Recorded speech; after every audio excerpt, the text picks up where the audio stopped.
Let's pause it here. Okay. So as we saw from this clip from 12 O'Clock High, right?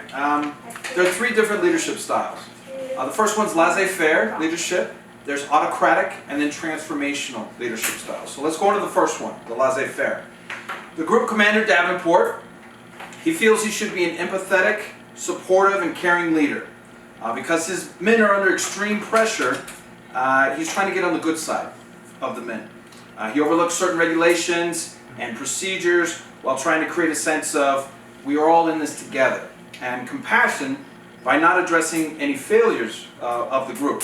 So let's look at this and let's see how this leadership style would be appropriate today. What's one way that a laissez-faire leadership style could work? Well, it allows team members to maximize their own leadership style. So everybody gets to be their own leader and they get to choose what that looks like. Okay, very good. So it maximizes the leadership style. Okay. What's another way? It encourages exploration of ideas and innovation.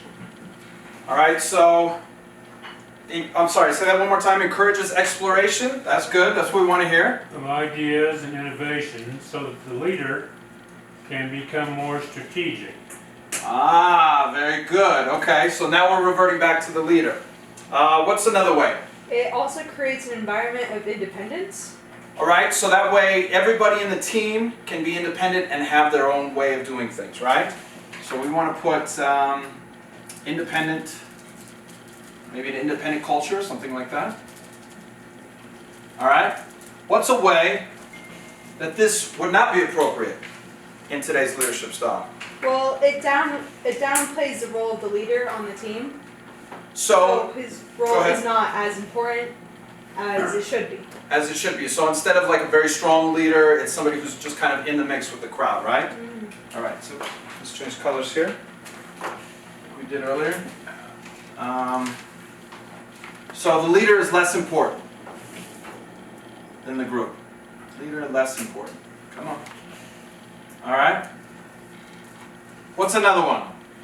Team members are normally blamed for problems. Oh, okay. So instead of the leader taking the role, it's everybody's fault. Right. Is that right? Right. All right. So everyone is to blame. How about one more? Do we have one more? Well, Yes? the leader is viewed as being withdrawn and uninterested, and it's not a good role model. I mean, There he we doesn't ever step up. No, Right? no real role models, right? Yeah, and because there's all this role model, I mean, did you hear what he said? I mean, he said that it was the high command's fault that they're supposed to all be going out on these missions, right? Yes. Very good. So that leads me into the next point, all right? So this is where Davenport's leadership style fails, all right? His idea of we're all in this together, all right? That becomes an us versus them problem. It's the bombing squad against the high command, okay, who has unrealistic expectations and they won't give them a break, right? What this does is it tears the group apart. Because since everybody, like you were saying, Lucius, since everybody has the power to do what they want, the group is not a team anymore, okay? They're just individuals doing their own thing, okay? So let's go to page 15. So here's a question, and we'll get into the next style, the autocratic. What happens to Davenport as a result of the laissez-faire leadership style? He is fired. They get him out of there. That's right. He gets fired, okay? Because he's not a strong leader. So what do they do instead? They bring in Gregory Peck, right? They bring in Frank Savage. He's the new group commander. He's strong. He's the strong command and control leader, okay? So what do we call this style? We call this the autocratic leadership style. Let me get this down. All right? So we're going to do the same thing. We're going to figure out what these styles, how they're appropriate and how they're not. We'll just throw that up there, okay, for future reference. All right. So Savage comes in and he relies on what? He relies on rules, regulations, procedures, all right? He disciplines, he demotes personnel, okay, in front of everybody else, almost humiliating them. He openly criticizes mistakes and failures. And he insists on a high level of skill and professionalism, and he doesn't allow anybody to slack off, okay? So, Where is this style appropriate in today's world? Nita, go ahead. It allows for really fast decisions. Okay, see, that's one of the biggest benefits here, is, okay? They can get stuff done faster, right? Because they don't have to run through this whole big chain of command. What's another one? Fast decisions. Lessens stress. Oh, okay. Now, Employee stress. very good. Okay, that's what I was just going to ask. Who has less stress here? The employees, because they have a strong leader, right? Right. What about you, Lucetto? Do you have one? It helps with an inexperienced team. Okay, so an inexperienced team because they have a strong leader that tells them what to do, right? Okay? So, hold on, I'm sorry, you guys are got a lot of good ideas here. Helps inexperience. Okay, good. All right, so you guys know the drill. What's a way that it's not appropriate in today's leadership style? And usually leads to micromanagement. Ah, okay, so that almost sounds like you have some experience with that. So, micromanagement, that's bad, right? Because there's such a strong leader. What else? Well, and I mean, nobody else has any ownership of anything. I mean, it's all the leader who's in charge, and everybody else just follows their rules. Okay, good, very good. So, well, I mean, in that way, there's a very strong leader and no ownership, right? Right. All right. One more? I believe that there's a failed system of independence and a lack of trust toward the leaders Oh. because they hate them so much. So no trust, Exactly. all right? Lack of trust, very good.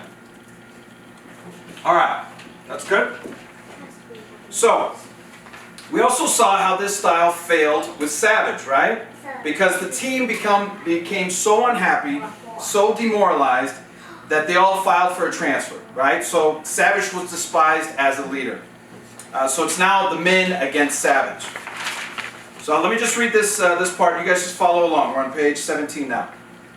So where Davenport plays into the us versus them mentality by not only believing it, but becoming the messenger of it. He blames everything on bad luck and high command, and basically he gives away his leadership, right? Whereas Savage comes in and he accepts the men are against him. His mentality is, he uses that mentality to get the squad trained and ready for combat, okay? So this is called social identity theory, okay? It's us versus them. It's known as an in-group, which is us, and an out-group, which is them, okay? So the in-group, what they'll do is they'll enhance their self-image by making the out-group the enemy, okay? So in this particular example, it's them is the enemy and us is the bombers, okay? So that's why they're out there doing their mission, okay? Let's go to the next page.